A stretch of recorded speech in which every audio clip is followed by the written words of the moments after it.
1 second నా కళ్ళలో నేనే నమ్మలేకపోయా. దూరం నుండి చూస్తే నిజంగా సాయిబాబా వారైనా ఇక్కడ పడుకుంది అనిపించింది.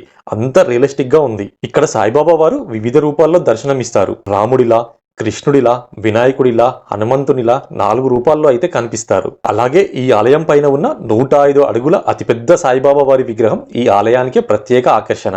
అదే అభయ సాయి ఆలయం. హైదరాబాద్ కి అతి దగ్గరలో గట్కేసర్ ఔటర్ రింగ్ రోడ్ కి 14 కిలోమీటర్ల దూరంలో, బీబీ నగర్ ఎయిమ్స్ కి 5 కిలోమీటర్ల దూరంలో కొండమడు అనే విలేజ్ లో ఉంటుంది ఈ ఆలయం. చుట్టూ పచ్చని పొలాల మధ్యలో ప్రశాంతమైన వాతావరణంలో ఈ ఆలయాన్ని అయితే నిర్మించారు. ఆలయం దగ్గరికి రాగానే మనల్ని ఫస్ట్ అట్రాక్ట్ చేసేది ఈ 105 అడుగుల సాయిబాబా వారి విగ్రహం. మీరు హైదరాబాద్ నుండి వరంగల్ హైవే మీద వెళ్తున్నప్పుడు బీబీ నగర్ ఏరియాలోకి రాగానే ఒక్కసారి లెఫ్ట్ సైడ్ అయితే చూడండి. హైవే మీద నుండి కూడా కనపడుతుంది ఈ బాబావారి విగ్రహం. ఆలయం గేట్ లోపలికి రాగానే సాయిబాబా వారి పాదాలు అయితే ఉంటాయి. ఇవి కూడా చాలా పెద్దగా ఉన్నాయి. ఇంకా ఆ పక్కనే లెఫ్ట్ సైడ్ లో చూస్తే దుని అయితే కనపడుతుంది. ఆలయం లోపల చాలా స్పేసియస్ గా ఉంటుంది. చాలా ప్రశాంతంగా కూడా ఉంది.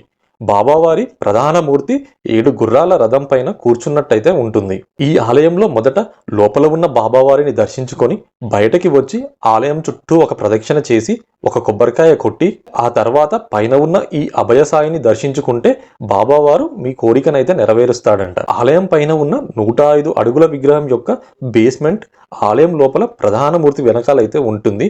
దీనినే బాబావారి స్తూపం అని అయితే పిలుస్తారు. ఈ స్తూపం 4 వైపులా కూడా 4 రూపాలలో బాబావారు అయితే దర్శనమిస్తున్నారు. భక్తులు ఎవరైనా సాయికోటి రాసి ఆ బుక్స్ ని ఇక్కడికి తీసుకొని వస్తే వాటిని ఈ స్తూపంలో అయితే వేసి బాబావారికి సమర్పిస్తారు. బట్ ఇది ప్రతిరోజు ఓపెన్ చేయరు. ఓన్లీ గురు పౌర్ణిమ రోజు మాత్రమే ఓపెన్ చేస్తారు. ఈ స్తూపం పక్కనే సాయిబాబా వారు పడుకున్న విగ్రహం అయితే ఉంటుంది. అది ఎంత రియలిస్టిక్ గా ఉంటుందంటే కొంచెం దూరం నుండి చూస్తే బాబావారే అక్కడ ఉన్నారా అనిపిస్తుంది. ఉదయం 10 గంటల లోపు వస్తే డైరెక్ట్ గా కూడా టచ్ చేయవచ్చు బాబావారిని. ఈ ఆలయం 2017వ సంవత్సరం నుండి భక్తులకైతే అందుబాటులోకి వచ్చింది.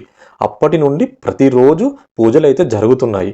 కానీ భక్తులు మాత్రం ఎక్కువగా వీకెండ్, శని, ఆదివారాల్లో మాత్రమే వస్తారండి. ఎందుకంటే ఇక్కడికి ఎక్కువగా వచ్చేది యాదగిరిగుట్ట, స్వర్ణగిరి టెంపుల్ కి వెళ్ళిన వాళ్ళు రిటర్న్ లో వచ్చేటప్పుడు ఇక్కడికి అయితే వస్తారు. అందుకనే ఇక్కడ అన్నదానం కూడా ఆదివారం మాత్రమే చేస్తున్నారు. మీరు కూడా ఎప్పుడైనా ఆ రూట్ లో వెళ్ళినప్పుడు తప్పకుండా ఈ ఆలయాన్ని అయితే దర్శించుకోండి. ఈ వీడియో కనుక మీకు నచ్చినట్టు అయితే లైక్ చేయండి. అలాగే మరిన్ని ఇలాంటి వీడియోస్ కోసం నా ఛానల్ అయితే సబ్స్క్రైబ్ చేసుకోండి ప్లీజ్.